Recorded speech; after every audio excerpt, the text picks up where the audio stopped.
When it comes to time travel stories, they often take place in a single unified timeline. Others have completely separated out alternate timelines, which does have the benefit of solving the how did this happen in the first place questions. And then you have the stories that are, who knows.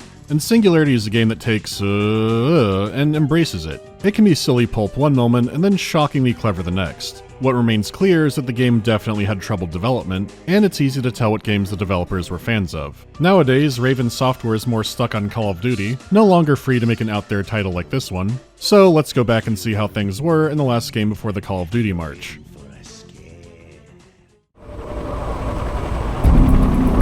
Spartan Team Titan 1 Actual, you are now entering Russian airspace. Proceed with caution. Oh shit, let's go back farther. Before the campaign, you're treated to a brief historical reel. The Soviet Empire is expanding, but they still live in fear of American nuclear power. They haven't gotten the secret yet, or developed a competitor like a freeze bomb. Well, after swoosing right in and getting nuclear power, Stalin's finest day laborers unearth a new material while searching for uranium. Element 99, exclusively found on a tiny island near Russia's east coast. It is worth noting in real life the actual Element 99 would be discovered a few years after this one was. And that's called Einsteinium, though in the world of Singularity, the Soviets found their E99 first. The real-life Einsteinium was also kept secret for a few years after its discovery, and it was also only found in a remote location. The location being wherever you set off a hydrogen bomb, so you can't say you found that in the alley behind Wendy's. Maybe Arby's.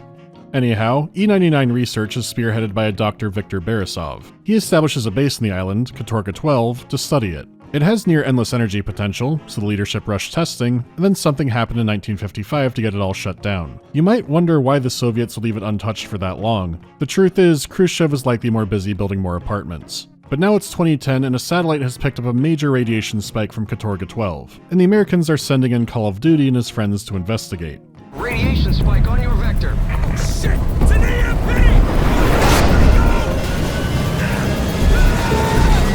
Your right is gone, your one surviving squad mate is separated, welcome to Katorga 12. There are some familiar things about the opening, but I don't want to get too far ahead of myself yet, because this base is full of ghosts and a time bubble that isekais you back to 1955. Whatever accident took place led to a huge fire, and Call of Duty kindly rescues a scientist who's trapped in the flames. It also looks like his squad mate was sucked back in time too. Stop! Don't let them attempt! Oh well. He almost died in there. Fortunately, he saved me.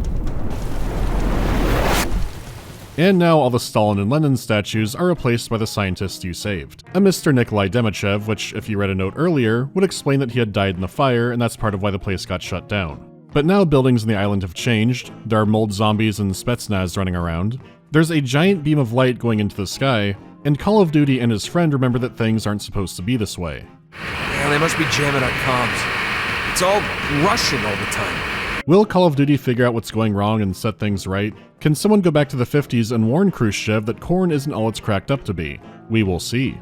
At the very least, this isn't your average time travel story.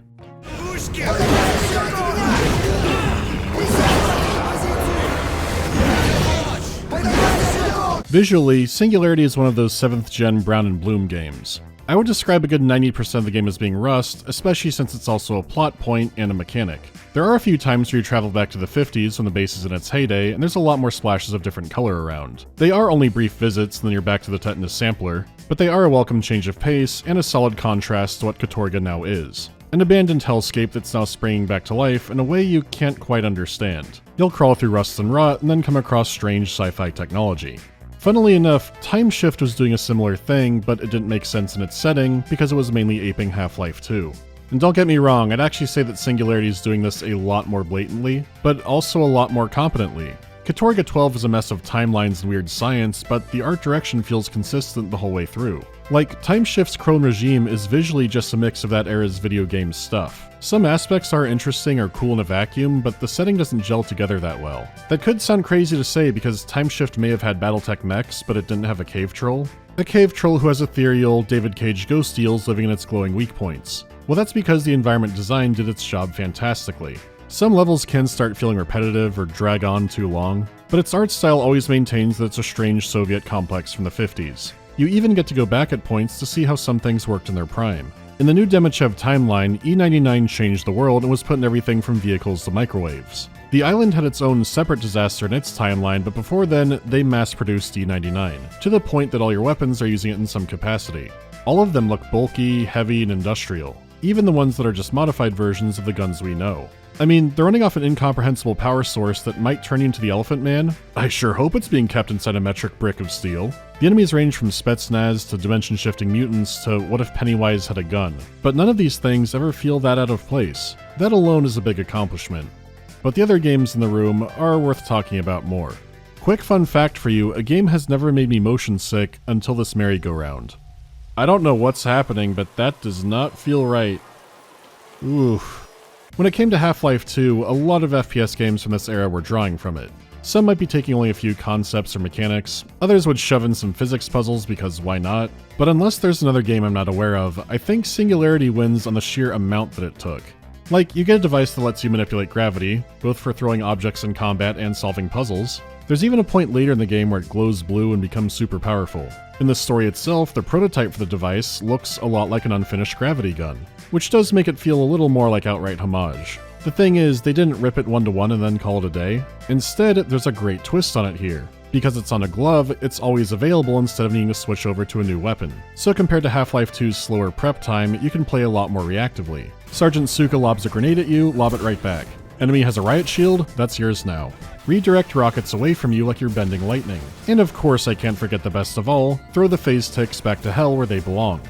I'm sure you can make a big list of visuals and other things they try to imitate from Half-Life 2, and while the physics aren't as tightly simulated, working in their limitations, they made a tool that was fun to use and great in different ways.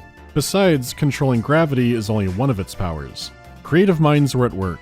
They were also ripping off Bioshock.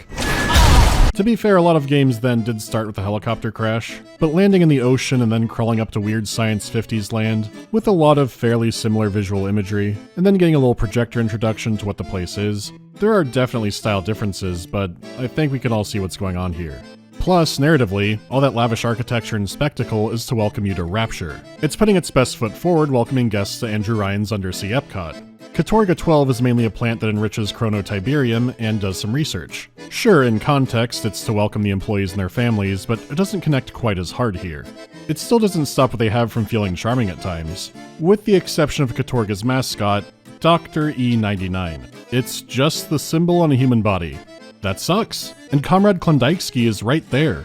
Anyways, the entire society is based around the unstable mutation goo you find, it fuels all your powers. Except instead of glowing libertarian SeaWorld, it's rusting Communist Action Park. You know, I would say this game is also pretty wet and wild. There are a lot of cool shaders and other effects that permeate objects with water or have rain slide off rooftops. It adds a lot of atmosphere to those quieter sections, and it helps reinforce how decrepit some of these buildings are when water's pouring down on your head. Or much worse.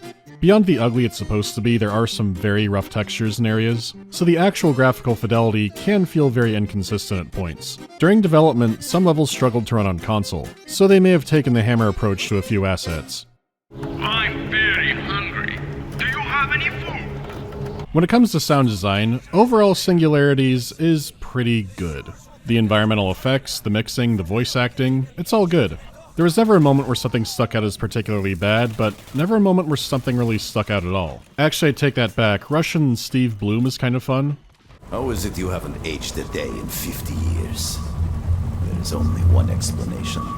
All the weapons are perfectly fine, even though they do skew towards the weaker side. I think the worst it gets is actually your first weapon when you pick up this mutant brick of a revolver. Borderline something from a 40k game? So then you go to use it and... I guess the damage it's doing reflects what it sounds like, but man.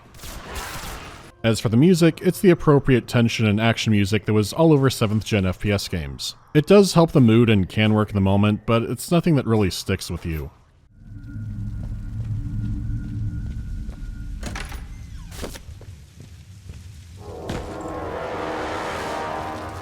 The strings of falling into the hole.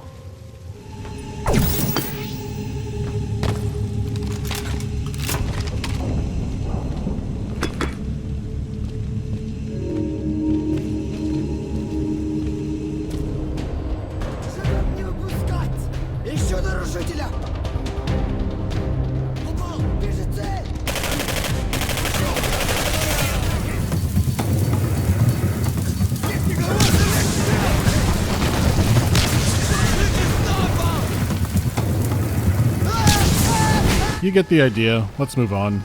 The inspirations are clear, and when that's what you're drawing from, the game does have a lot going for it. But there are some weird choices and a few other things that drag the gameplay down. It has been a while, but I've played through this game a few times before, so I ran through on hard this round. I do want to recommend hard, but that comes with a big asterisk I'll get into soon.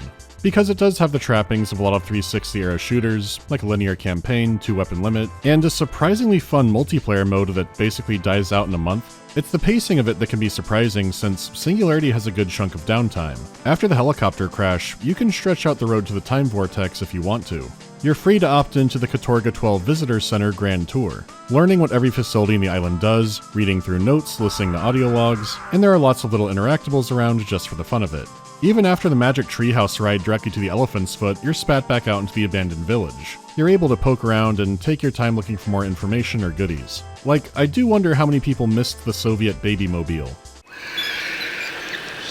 When you do get a gun, it's still ideal to play carefully, at least on hard. The initial mutants will randomly charge to try and make you panic shoot, and you could sever a limb or blow chunks out of them and they might still keep coming. So by giving you twitchy, unpredictable enemies and a garbage pistol, the very first enemy is encouraging precision headshots. So now you're still able to slowly explore around, while occasionally being ambushed by these things. There are even some fun fake-outs with the time ghosts where sometimes a real threat is in the room, and other times it can be genuinely horrifying. Jesus. But, were any of you having trouble at school? Ah, probably that one. What's happening in these games? There's no regenerating health. You find med packs you can keep on you to heal up, but not all the way. Or a stim pack that does take you to full, but you can't carry it around. So there is some genuine resource management that can happen here, but it's not like Resident Evil tier, and I don't want to oversell the opening. Like, throughout the entire game you can explore around for items and upgrades, but it's usually not that far off the path. Even in the opening on max difficulty, you don't have to be too try-hard to get your ammo taken care of completely. It's still fun to skulk around and feel like I'm connecting through the Denver airport, but I can't shake the sense that the entire game was maybe a little more survival horror at one point, especially because I rarely ran into ammo problems the entire game outside of power weapons, and even then that wasn't that often. With this game's arsenal, what qualifies as a power weapon is muddy, not that that matters much. I do think the Seeker's the #1 contender since you can only hold it temporarily, and that straight up lets you possess the bullet.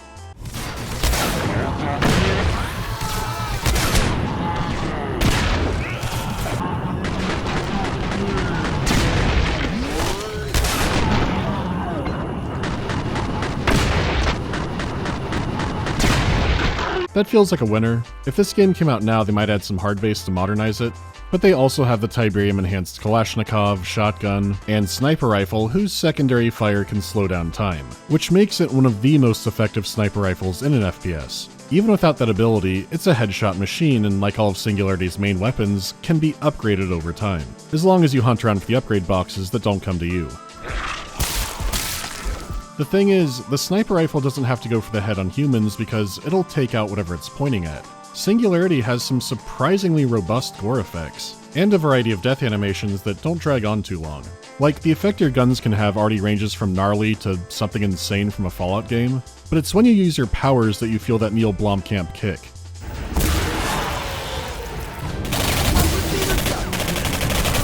This is perfectly fitting for Katorga's atmosphere. The architecture isn't the only thing brutal around here. Despite the weapons not sounding amazing, the visual feedback they have is great. There's some fantastic energy in some of the combat arenas, and some aren't too far after the opening. The slower pacing helps ground you and contrasts against the escalating insanity. Another early enemy is a Smurf-like mutant who can teleport and phase out of time. So when you first fight them, they can hop all over the place or just phase out of existence. You can't heal instantly, so it makes it easy for them to overwhelm you. But when you figure out the rhythm, they're very engaging. You're trying to kill the fleshy mutants, aware that they can jump at any point, or if they hit too low, they might phase out. The phased out ones are still visible, you can't hurt them and they can't hurt you, but they are a distraction. So you need to be quick on prioritizing while still roughly tracking the rest of the pack. They can be so reactive too, flickering out for a second to dodge a hit and then coming back to slap you. This shit's like Ivan Drago's Flatland. When you get the power glove, you can just push them out of that state. It makes it much easier, it's a nice little progression victory, but you still have to be careful. Singularity's more creative weapons are okay. You've got a spike gun with a heat sight, and a grenade launcher that lets you control the grenade. Both feel too gimmicky and not that useful or satisfying, so I don't use them. What Singularity does have is an autocannon. An upgradable autocannon you can always carry with you. You have 2 weapon slots. Why would this ever not be with me?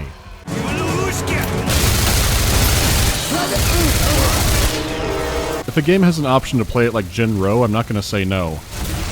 Now, the big draw in Singularity is the Time Manipulation Device, or TMD. At first, it can only manipulate the age of some objects, but it receives more upgrades throughout the game, which you'll find in stations scattered around in locations like the sewer. That's because an allied character knew you would be coming, and so placed all these stations around. More on that later. Having the power of time literally in the palm of your hand does sound powerful, and it can be, but when it comes to changing the age of things, you're mainly using that for puzzles. And a lot of those are physics puzzles, and a lot of those are moving a box around. Sometimes you have to figure out what a box is for, or find the box, but that's a good chunk of them. It's also handy for finding items, like rusting away a lock or a safe. Though you can shoot the lock off some of those, your gun can't remake a box and its contents. And yeah, sometimes it is just a progression blocker you hit the funny button for, but it still looks visually neat, and there are a lot of objects you can remake if you hunt around for them, like the strange messages that guide you along, tell you to not trust anybody, and not trust the messages. They 180 between being direct and vague, and it is strange they're all from the past. But outside the endless task of clearing up and de-rustifying your way forward, the TMD can be handy in combat too. Like sometimes the enemy will eat through your cover, which you can immediately rebuild, and on the flip side, you can make the concrete barricade they were behind crumble away. But let's be real, that's not the obvious use of this thing.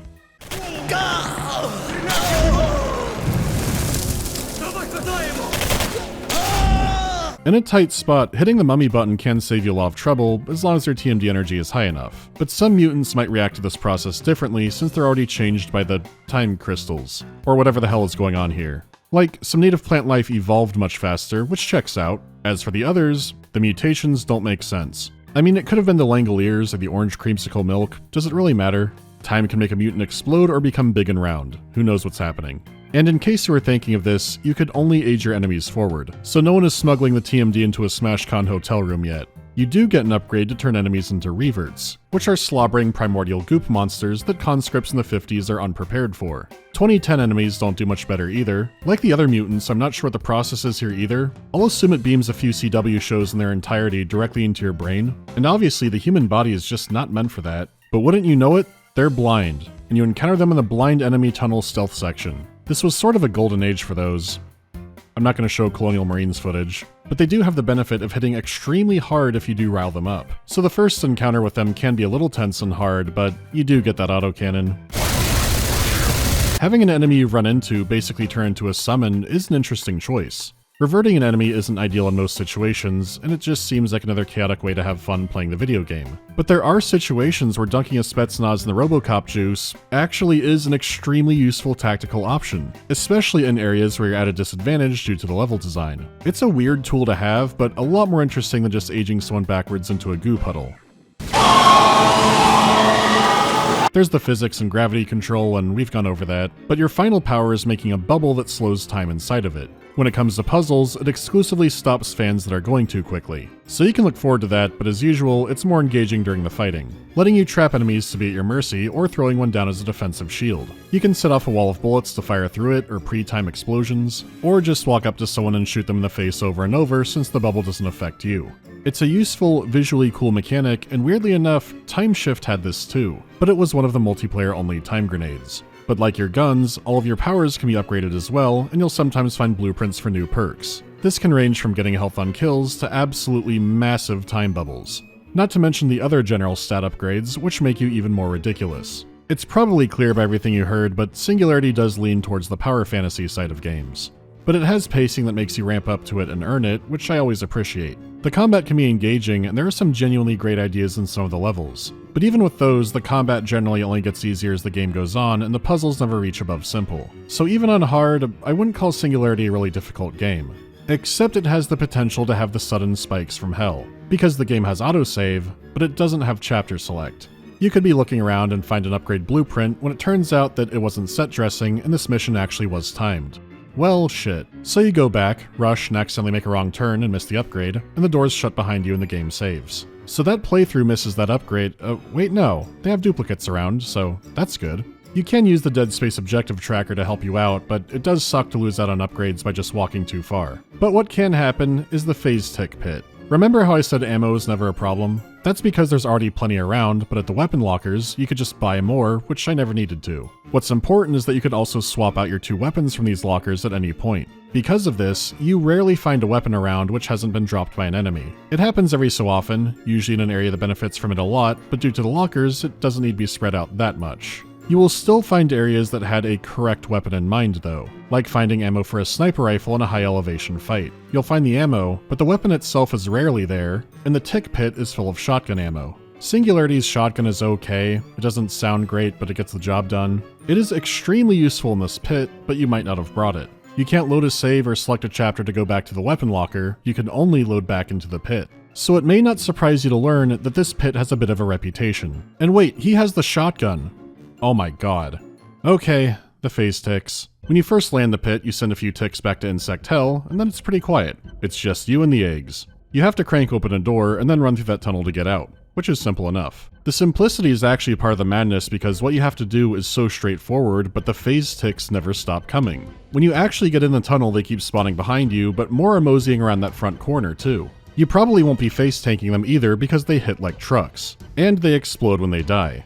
They're extremely small, so panic hip firing can easily miss, but aiming down sight slows you down, and the others are on the way. Only a few hits will kill you, and since they're going to be waiting for you, you feel like you have to stop and heal, but they're still coming. You could throw down time bubbles to heal, but your energy recharges very slowly, and you might not have any extra energy charges. And if you're not careful, this just piles them up and they block your way. Now there is a more obvious solution to this, which is breaking all the eggs before the fight. Except they don't come out of those eggs, they come out of the tunnels. You can only see it from certain angles, but each tunnel has a large breakable egg inside of it. So that's what you actually needed to break to— no, fuck you, they keep coming. There is no withdrawal from the tick pit. You can mutate a tick to distract the others, but that only lasts so long. If you actually make it into the tunnel, you have to clear out the ones in front of you without getting caught from behind. Ideally, you would have a shotgun, which I did run through the game again to try, which is easier but still tricky. But what you would benefit the most from is upgrading your time bubble, an upgrade you've had for 40 seconds at this point. So your tutorial for this thing is stop a fan from moving, and then the Lyme disease library. Holy shit. And then you fight the phase tick queen.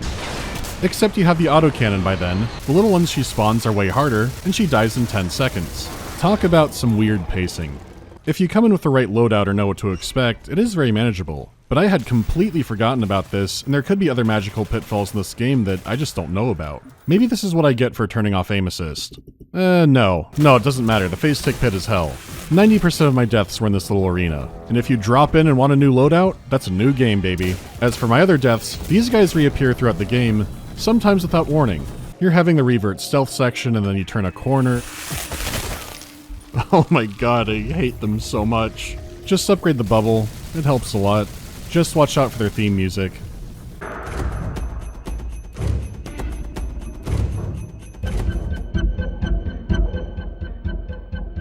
Anyways, the rest of the gameplay isn't perfect either. It's your standard 7th gen 7 to 12 hour campaign, and while there are some nice set pieces, it really would have benefited from some more enemy variety, especially in the last third of the game. Because besides the occasional tick ambush, there's not much left to really challenge you, which to be fair is a problem a lot of these superpower FPS games have. It gets trickier to make an enemy that's not cheap or unfair or doesn't break previous rules. And while the action is well paced, the environments don't help Singularity when it comes to being repetitive. There's only so much rust and concrete my brain can take at a time, and I haven't even made an infra video yet. Movement can be a little janky if you collide into something or back into an object. It won't freak out all the time, but you can't miss it when it does. But it's nowhere near the Darkest of Days level. Then you have the general bugs, and these are not getting better over time. Like enemy AI going nuts or just stopping is something I also remember happening at times before, but a character outright vanishing from the game which doesn't fix on reload but a complete game restart, that's a new one. It's also kind of meta. There we go, all better now.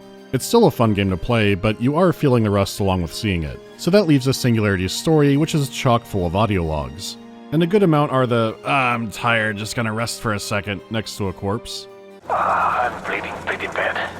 I didn't find much to dig into with those side stories, but the main plot is worth talking about. Like most time travel stories, there are all kinds of holes you could point out, even beyond the ones the game itself does, but I can't shake the feeling that there might have been more to this that got cut out. If you don't want spoilers, go to here.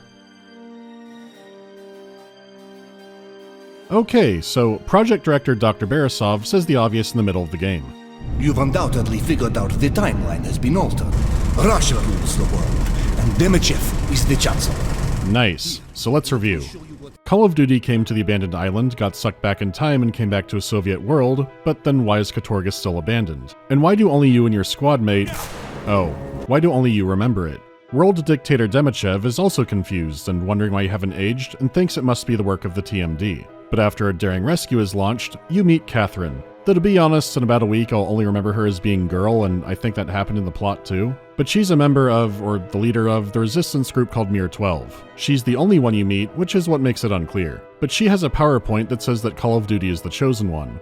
A different, mysterious second accident occurred, and in this one Borisov died and Demichev lived. But by the time that happened, Demichev already had the tools he needed for world domination, and quickly seized power inside the Soviet Union. Mir 12 knows all this because they found a journal outlining all of this. They don't know what's happening, but it says that Call of Duty will. Evidence points to this structure on Katorga 12, the Singularity. What is the Singularity? The journal claims one man will lead us to the answers. Singularity's plot is a bit of a paradox itself, where it sounds extremely dense, but it's really very thin. I mean, Demichev thinks the TMD did this, the rebels think Call of Duty is the chosen one, so he just has to find Borisov's secret lab and get the TMD that the Soviets never found. But wouldn't you know it, the lab also has a time rift, which, used with the TMD, can let you go back to 1955. The second accident wasn't an accident, it was a purge by Demichev. You walk in on the two fighting and kill Demichev to save Borisov, and Borisov realizes the timeline is all fucked up and sends you back to 2010. He'll hang out for 50 years doing research and putting upgrade stations around the island.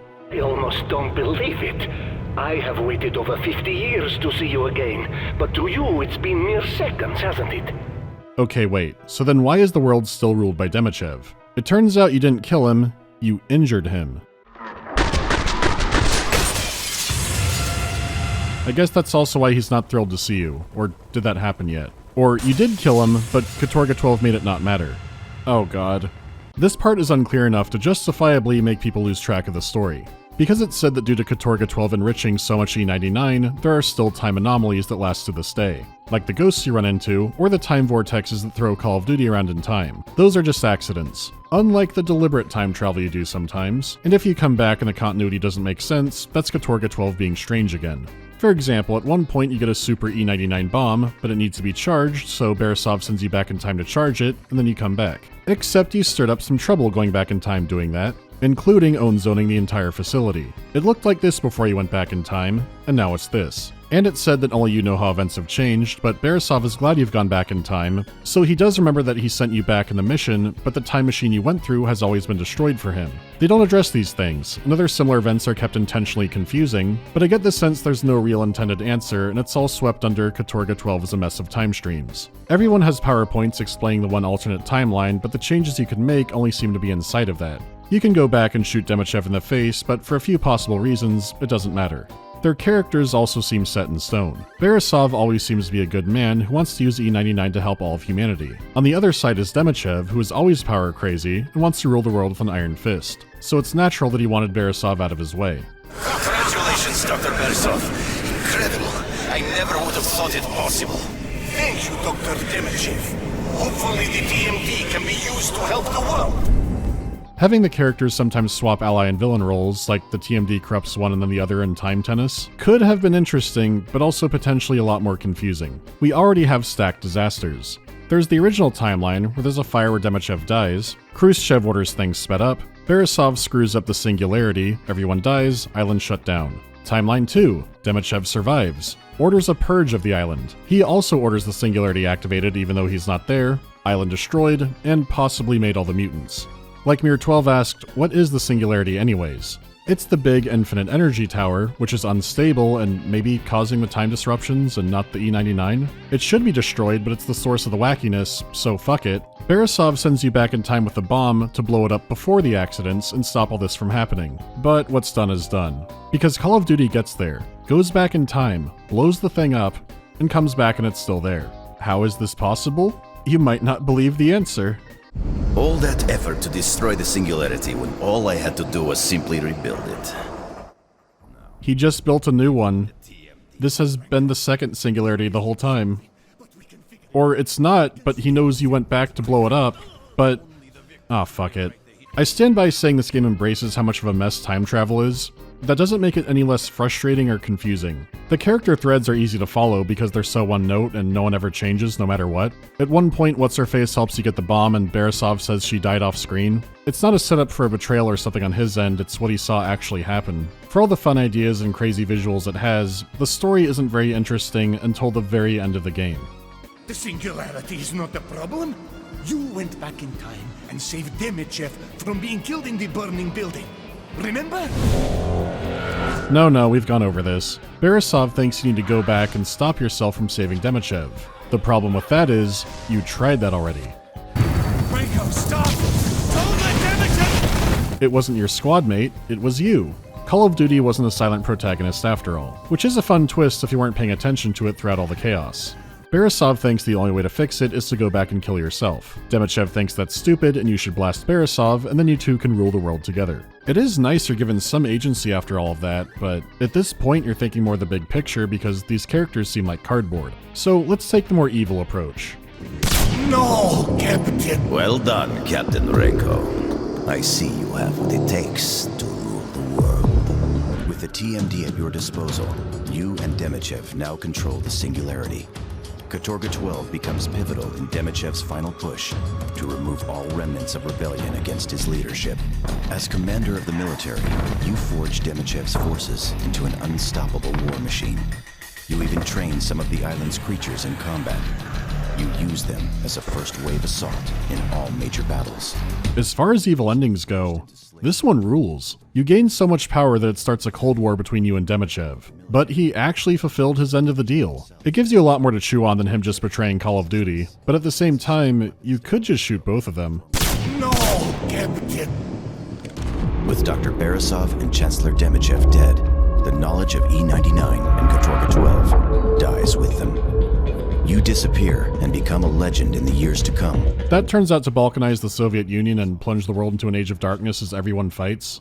A group of Katorga 12 creatures escapes to the Russian mainland and overruns New China. But no worries. Call of Duty is reforming America as its sole warlord. On one hand, I appreciate how much effort they put into these endings. It's still clear there was one they expected players to pick, but the others don't feel like throwaways. They give glimpses into new nightmare worlds you're responsible for, and things can never be put back. Which is a riskier move for a shooter like this. You blowing up the first Singularity might still be in the main timeline, but like everything else, it's still iffy. So let's do what Borisov wants, go back and set things right.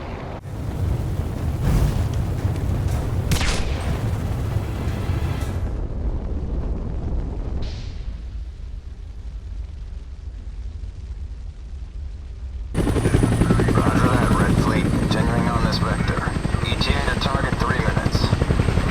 Military intelligence! What a joke! Hammer 2-1, maintain present speed and heading. Copy that, Red Fleet. I'd never get tired of seeing that!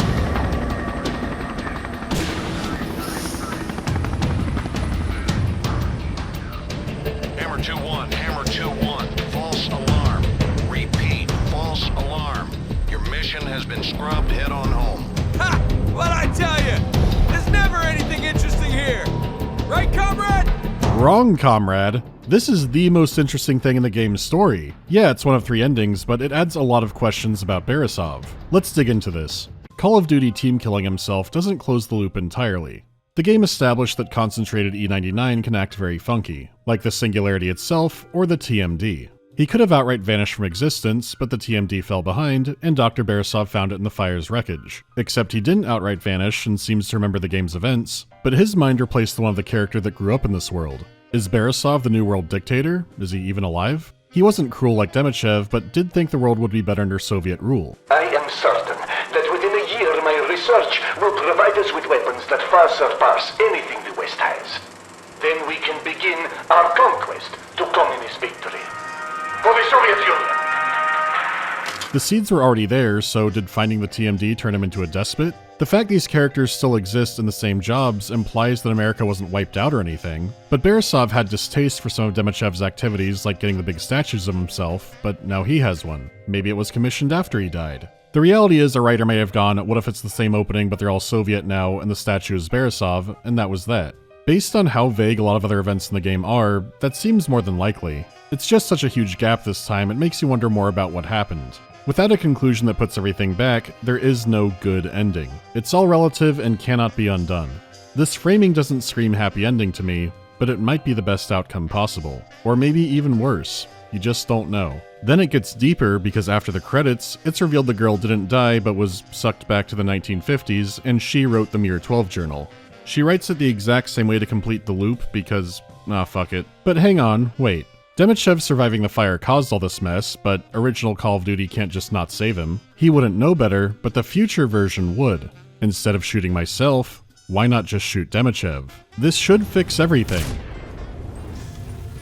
Fuh, Vernusia. Porodę jak niczego nie pomaniało.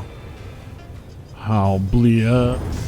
The game is basically Soviet Wolfenstein, with a lot of Half-Life 2 and Bioshock in there. It's obviously pulling from all kinds of games, really. It's still a fun campaign to play for a weekend and then be done with, but I do desperately wish this game had more time and a more stable development period. There are great bits here already, but I'll always wonder what was cut out or cut down. I do wish Raven were making standalone games still. Their last two were this and... oh, that makes sense. Still, if you like FPS games and this goes on sale for cheap, it is absolutely worth checking out. I'm sorry I'm late on this. I moved and was then immediately hit by a hurricane, but luckily, Halloween is right around the corner.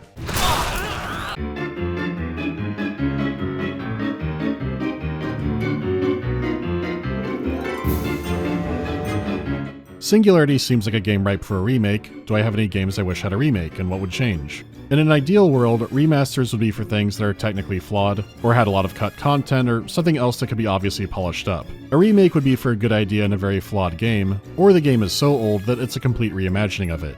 I've covered plenty of games that would be ripe for either, but now we're gonna get remakes of already great games because they can sell them again. An alt history setting I'd like for a game, Combustion Engine Roman Empire. Thoughts on Empire Eternal? It visually looks a bit strange to me. I also wonder how it would do if there was an official Empire Earth remaster. Will I miss the crazy neighbors? Absolutely not. I hate to say it out loud too, but I don't think I've actually escaped that saga. Let's just say the area I'm in has no HOA, which is a blessing and a curse. I've seen some trees that look like they have the Blair Witch totems hanging off of them, but I'm waiting to see if those are still there past Halloween. If they are still around, I'm sure they'll make it into a video at some point. I really doubt it's the same people though.